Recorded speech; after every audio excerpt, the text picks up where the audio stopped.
2024년 신년 첫 말씀을 우리 아주 순진하고 정말로 어떻게 어디다 내놔도 부끄러울 거 없는, 정말 부러움밖에 없는 그런 청년을 한 사람 소개하면서 시작하겠습니다. UCLA를 졸업을 하고 신분 문제 때문에 군대를 가게 되어 있어요. 그러다 보니까 연애를 해본 적이 없어요. 청년인데, 남자인데. 나이가 계속해서 들어감에 따라서 이제 아버지가 걱정이 됩니다. 이 아이를 결혼을 시켜야 되는데 어떻게 할까 하다가 아는 지인의 소개로 해가지고 아버지가 중매를 섭니다. 그래서 아버지가 중매를 써가지고 애리조나에서 거주하고 있는 그 자매를 집으로 부릅니다. 그래서 어떻게 하든지 데이트하게끔 해가지고 2박 3일 정도를 불러가지고 그 아들하고 데이트를 하게 만듭니다. 그래서 아들에게 단단히 교육을 합니다. 네가 계속 만나는 게 아니니까 이번에 오면 무조건 손을 잡아야 된다. 무조건 손 잡고 조금 더 나아가면 뽀뽀까지 해야 된다. 그리고 보내야 된다. 그래가지고 예 알았어요 이렇게 해가지고 그런데 데이트를 한 2박 3일 정도 하는데 이제 공항에 데려다야 될 그 시간이 된 거예요. 아버지가 얘한테 물어봤어요.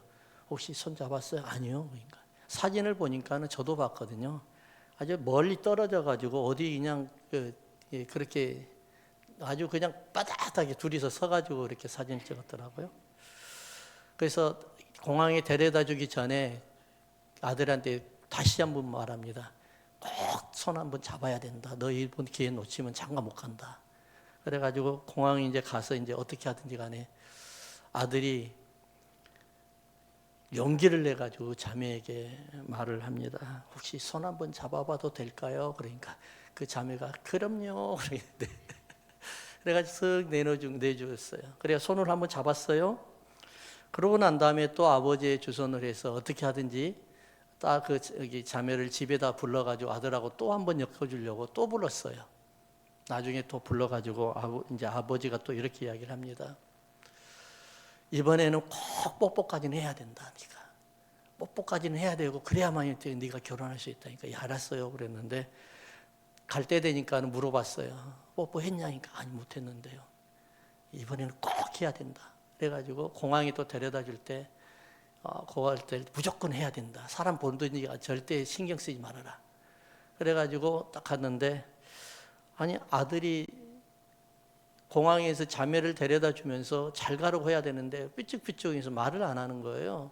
그래서 가만히 있게 혹시 저한테 무슨 할 말이 있어요? 그러니까는 그동안에 손 한번 잡아가지고 오랫동안 시간이 지나가가지고 손을 못 잡고 다녔던 거예요.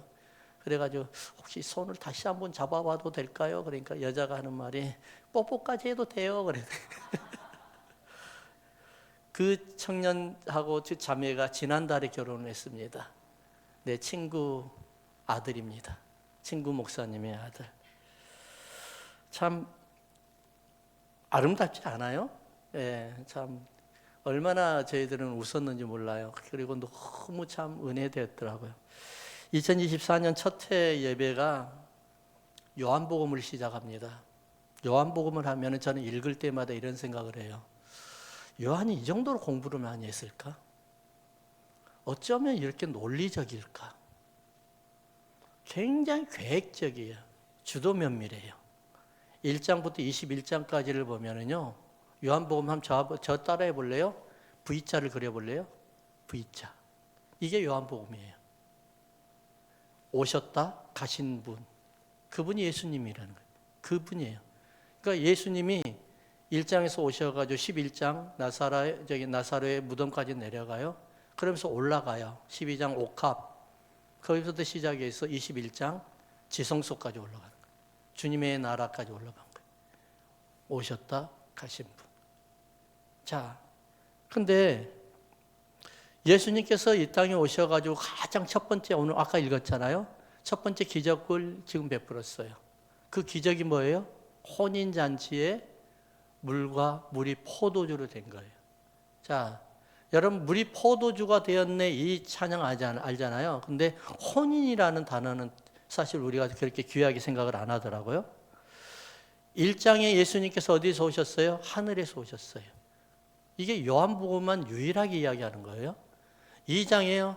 하늘에서 오셔가지고 누구하고 결혼을 해요? 지금요? 성도들하고 결혼을 하는 거예요. 혼인하는 거예요. 결혼이 뭐예요? 바로 물이에요. 예수님의 피예요. 생명이에요, 생명. 생명을 걸고 결혼, 혼인하는 거예요. 3장에 뭘로 이야기하냐면 3장에 그러다 보니까 혼인하다 보니까 이제는 뭐예요? 거듭남이 필요한 거예요. 거듭남. 너 총각 때, 그 다음에 처녀 때 했던 거 아무것도 몰라. 나는 아무것도 보지도 않을 거야. 대신에 이제는 나만 봐야 돼. 나에게만 예배 드려야 돼. 이거예요. 그래서 4장에 보니까 4장은 사마리아 여인이 나와요. 예배에 대해서 이야기를 해요. 하나님만 예배하도록 만들어요. 그렇게 계속해서 논리적으로 순서적으로 내려갑니다. 다시 본문으로 돌아오면은 예수님께서 첫 기적을 가나 혼인잔치에서 시작을 했는데 그 기적이 뭐냐면 바로 물이 포도주가 된 거잖아요. 근데 더 큰 기적이 있어요. 뭘까요? 예수님이 가나 혼인잔치에 오셨다는 것이 기적인 거예요. 예수님이 이곳에 계신다는 것이 기적인 거예요. 할렐루야. 그 이곳에 임재하신다는 것이 기적이거든요. 물이 포도주가 되었다는 그 의미가 뭘 이야기할까요? 생명이 되었다. 생명의 탄생을 이야기하는 겁니다. 예수 그리스도의 피로 인해서 죽었던 사망이 생명으로 바뀌는 순간이에요. 저는 올해 우리 교회에 대한 소망이 있어요. 우리 교회가 올해는 기적을 좀 많이 경험했으면 좋겠어요. 가장 큰 기적이 뭘까요? 주님의 임재하심이에요. 우리 한가지 믿음의 교회와 여러분 가정과 여러분 삶 속에 주님이 임재하는 그런 기적이 나타났으면 좋겠어요. 주님은 항상 계세요. 그렇지만 여러분들은 모르고 계세요. 그렇지만 이것을 봤을 때 우리는 기적이라고 이야기하잖아요. 교회를 통해서 죽었던 생명이 살아나고요. 교회를 통해서 식어졌던 우리의 성령의 역사가 다시 불리 올라와야 되고요. 교회를 통해서 죽어갔던 우리의 예배의 모든 열정이 다시 살아나야 돼요. 세상에 교회는 많아요. 교인이 너무나 많아요. 우리나라 교회가 지금 전에는 한참 올라갈 때 25%, 30%라고 했는데 크리스천들이. 근데 지금은 15%도 안 되고 어떤 사람들이 10%, 10에서 15% 사이라고 이야기하더라고요. 더 심각한 거는 중고등학교 대학생들은 5%도 안 되고 3%도 안 된답니다. 예배를 드리는 날을 방해를 한답니다. 그날 학교 나오라고 이야기한답니다. 학교 안 나오면 점수를 안 준답니다. 그러니까 어쩔 수 없이 목사님의 자녀, 장로님의 자녀, 집사님의 자녀들이 다 학교를 가야 된답니다. 예배 드리는 시간에. 아무튼 중요한 건 뭘 이야기하냐? 세상에는 많은 교인들이 있어요. 그러지만 물이 포도주가 되었고 저주가 생명으로 바뀌고 사망이 생명으로 바뀌었던 그 성도들이 얼마나 많이 되겠으니 우리는 이것을 우리가 생각을 해야 됩니다. 어떤 목사님께서 교회 청년이 결혼식을 한대요. 그래서 그날 가려고 준비를 다 하고 있었는데 갑자기 바쁜 일이 생겼어요. 그래서 목사님께서 문자로만 보내야 되겠다 해가지고 뭐 바쁜 일이 있어서 문자로 보낸다는 것이 갑자기 그냥 잘못 보냈어요. 요한일서 4장 18절을 보내야 되는데 요한 1서를 빼버리고 요 1을 빼버리고 그래가지고 요한복음 4장 18절을 보낸 거예요. 요한일서 제가 읽어드릴게요, 목사님. 요한일서 4장 18절은 사랑 안에 두려움이 없고 온전한 사랑이 두려움을 내쫓나니 두려우면 형벌이 있음이라 두려워하는 자는 사랑 안에서 온전히 이루지 못하였느니라 라고 말씀해야 되는 이걸 보낸다고 하는 것이 요한복음 4장 18절을 보냅니다. 너에게 남편 5이 있었고 지금 있는 자도 네 남편이 아니니 네 말이 참되도다 이 말을 보내버렸어요. 가나라는 지역에 여러분 지금은 정확하게 알 수가 없습니다. 가나라는 지역은 아주 시골의 조그만 도시였습니다. 그냥 시골이었습니다. 우리가 말하는. 우리 성경학자들이 말하기를 가나라는 지역이 갈릴리 바다 근처가 아닐까 하는 것에 많은 사람들이 거기에 수긍을 하고 있습니다. 그러니까 가나 혼인잔치 하면 우리가 어렸을 때 혼인잔치에 있었던 그걸 생각을 하면 됩니다. 동네 사람들을 모두 모아놓고 친지 가족들 모두 모아놓고 그 다음에 초청을 해서 거기서 우리는 보통 3일 정도를 결혼식 혼인잔치를 했잖아요. 예전에 어렸을 때 그랬는데 유대인들은 7일 동안을 합니다. 7일 동안. 그러면서 모든 사람들 보니까 거기에 초청받은 사람들이 다 안면 있는 사람들이에요. 좋아하는 사람, 싫어하는 사람, 아니면은 아주 기뻐하는 사람, 아주 싫어하는 사람, 이 모든 사람들이 다 거기 안에 있는 거예요. 그러면서 그곳에 이제 혼인잔치에 있을 때 또 신랑과 신부를 갖다가 축하해 주기 위해서 계속 와서 술을 마십니다. 우리 아마 지역에는 막걸리를 우리나라에는 막걸리가 굉장히 국민주였잖아요. 근데 이스라엘에는 포도주가 국민주입니다. 그런데 2장 1절을 한번 봐볼까요? 1절 사흘째 되던 날이라고 하죠. 사흘째 되던 날에 갈릴리 가나에 혼례가 있어 예수의 어머니도 거기 계시고, 그러니까 예수님의 어머니는 이미 가 계셔요. 근데 예수님은 사흘째 있다가 기다렸다가 가요. 사흘일이라는 단어가 참 예사롭지가 않아요. 예수님이 지금 그 가나 혼인잔치에 있었던 모든 사람들을 대부분은 다 안면이 있는 사람들이잖아요. 동네 사람들이니까, 그 지역의 사람들이니까. 사흘째 되는 날에 딱 예수님께서 오셨어요. 자, 그러면은 술이 어느 정도 우리는 막걸리라고 했지만 거기서는 포도주라고 했잖아요. 포도주를 마시다 보니까 뭐 잔치하는데 뭐가 있겠어요. 포도주 마시면서 서로가 우리 같으면 옛날에는 윷놀이도 하고 그랬는데 거기는 모르겠어요. 아무튼 중요한 거는 말하면서 서로가 칭찬하면서 서로 이야기를 했겠죠. 그러다가 술이 다 포도주가 떨어질 때가 되었어요. 그때 예수님께서 오신 거예요. 예수님이 몰랐었겠어요? 3일 정도 되면은 아마 어느 정도가 좀 술이 떨어졌겠지 하고 오신 거예요. 그때 그게 사흘이에요. 자, 근데 이 사흘이라는 단어가 참 예사롭지 않잖아요. 우리가 조금 이따 말씀드리겠지만은 시편 104편의 15절에 보면은 사람의 마음을 기쁘게 하는 포도주와 사람의 얼굴을 윤택하게 하는 기름과 사람의 마음을 힘있게 하는 양식을 주셨도다. 이제 사람의 마음을 기쁘게 하는 뭐라고요? 포도주요. 포도주. 하나님께서는 우리에게 기쁨을 주기 위해서 오신 거예요. 예수님께서 우리에게 기쁨을 주기 위해 오신 거예요. 포도라는 단어가 기쁨이라는 단어예요. 의미가 그래요. 예수님께서 혼인잔치에 기쁨을 가지고 오신 거예요. 가나 혼인잔치 기쁨을 가지고 온 거예요. 아까 저희들이 읽었지만 2장 1절에 사흘째 되던 날, 그 다음 2장 6절을 한번 읽어볼래요? 2장 6절 거기에 유대인의 정결 예식을 따라 2-3통 드는 돌 항아리 6이 놓였는지라. 숫자가 너무 예사롭지가 않아요. 사흘과 6일이래요. 6통일이래요. 6이라면 단어를 여러분 아시죠?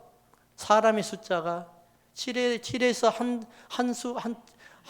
일이 빠진 사람의 숫자가 바로 6이에요. 그래서 666 짐승의 수라고 이야기를 해요. 3은 뭘 이야기할까요? 3은 여러 가지 많은 의미가 있어요. 대부분 보면 생명과 관련이 되어 있어요. 삼위일체 하나님 생명이죠.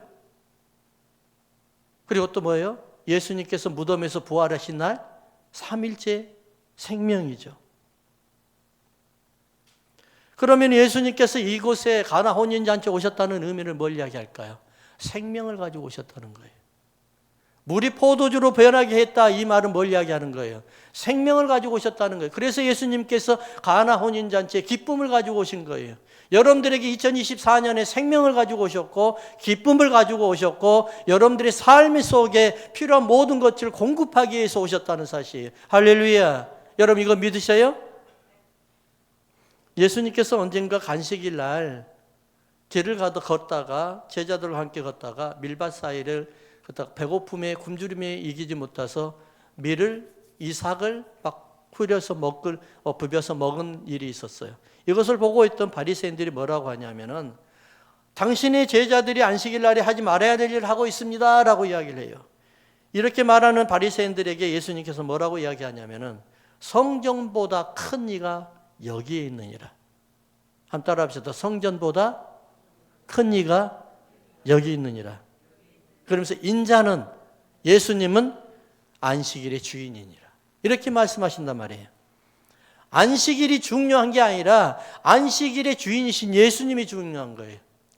교회가 중요한 게 아니라 교회 안에 임재하신 예수님이 중요한 거예요. 가나 혼인잔치가 중요한 것이 아니라 가나 혼인잔치에 들어오신 예수님이 중요하시고 그 예수님께서 기적을 베풀었다는 거예요.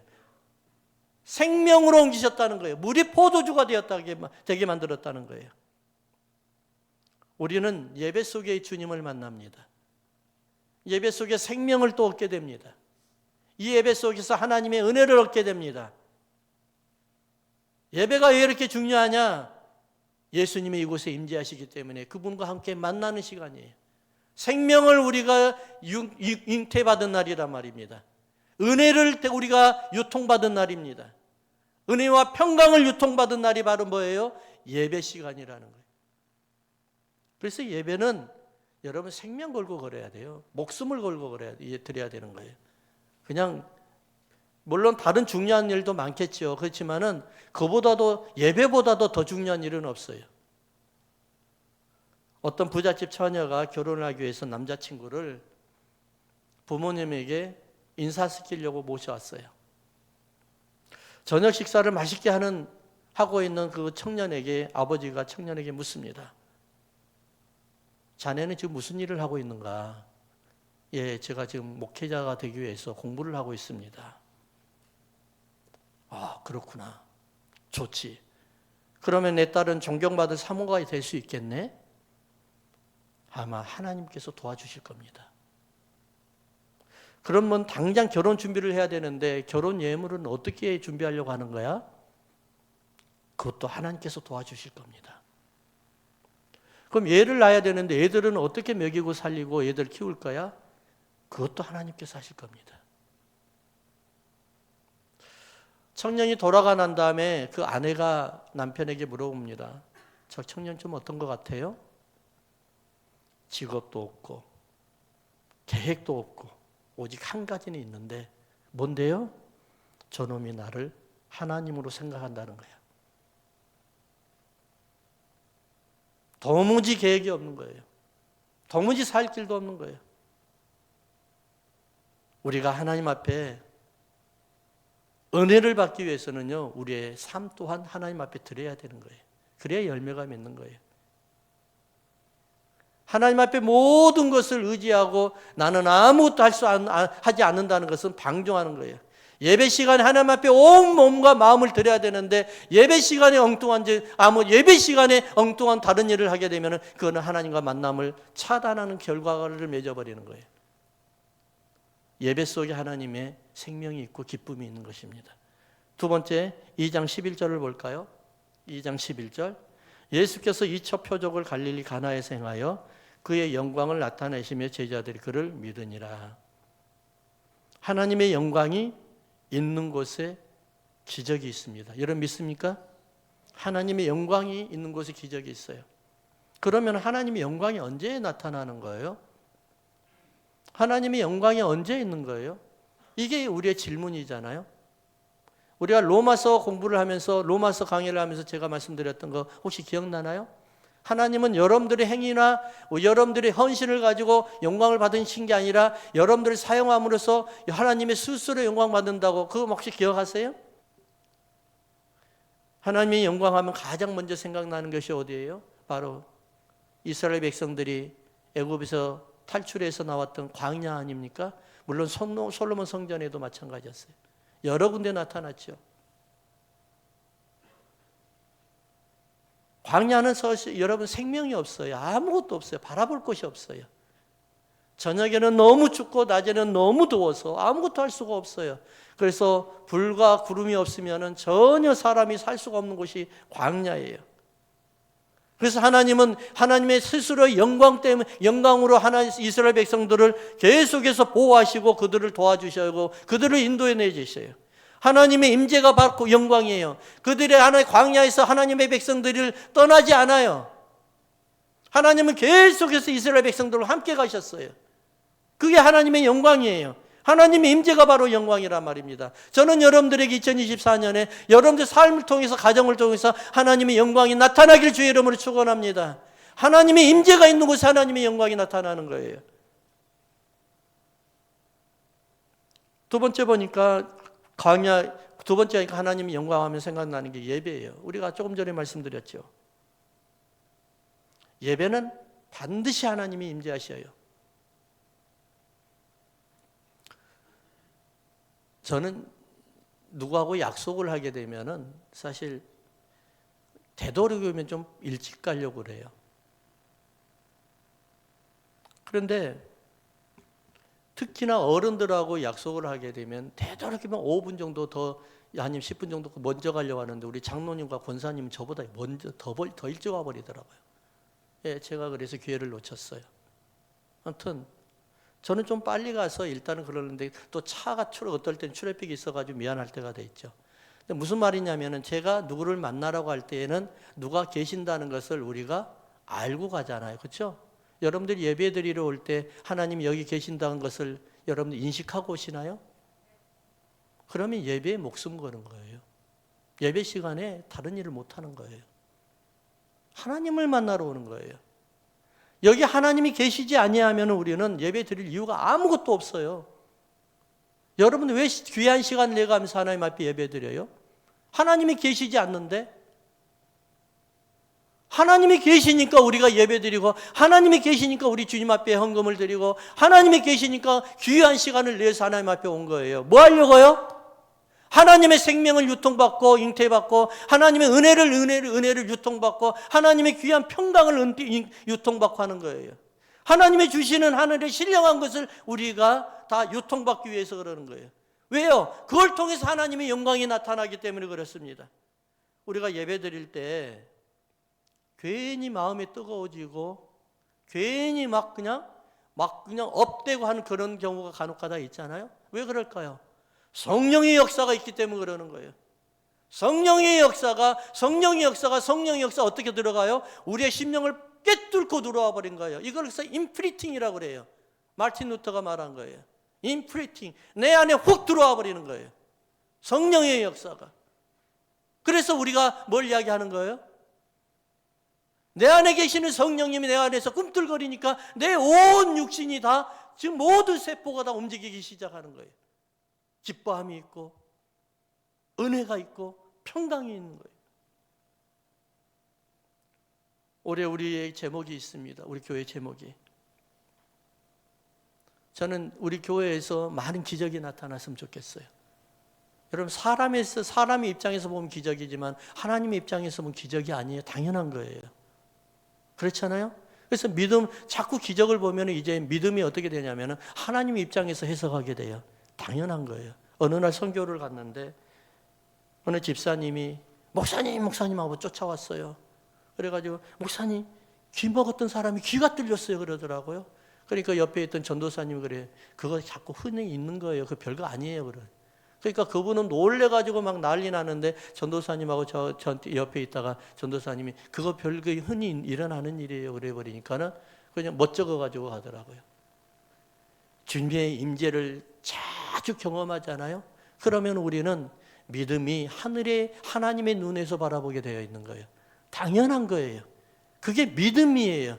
우리가 기도할 때 믿고 기도하는 거예요. 그러면 이루시라고 주께서 말씀하셨어요. 여러분 믿습니까? 하나님의 눈으로 바라보면은요, 안 믿을 여의도 안 믿을 수가 없어요. 믿게 되어 당연히 일어나는 거예요. 그랬을 때 이것을 믿음이라고 이야기하는 거예요. 사람의 입장에서 보면 모든 것이 다 기적인 거예요. 모든 것이 다 이적인 거예요. 물로 포도주로 만드는 거 사람 입장에서 이거 어떻게 될 수가 있어요? 이게 어떻게 가능해요? 하나님 입장에서는 가능한 거예요. 죽은 자가 어떻게 살아나요? 하나님 입장에서 가능한 거예요. 그렇기 때문에 모든 것을 우리는 뭐예요? 하나님의 눈으로 바라봤을 때 우리는 믿음이라고 이야기하는 거예요. 그 믿음은 당연한 거예요. 어찌할 수가 없는 거예요. 요한복음 2장 11절에 예수께서 이 첫 표적을 갈릴리 가나에서 행하여 그의 영광을 나타내심에 제자들이 그를 믿으니라.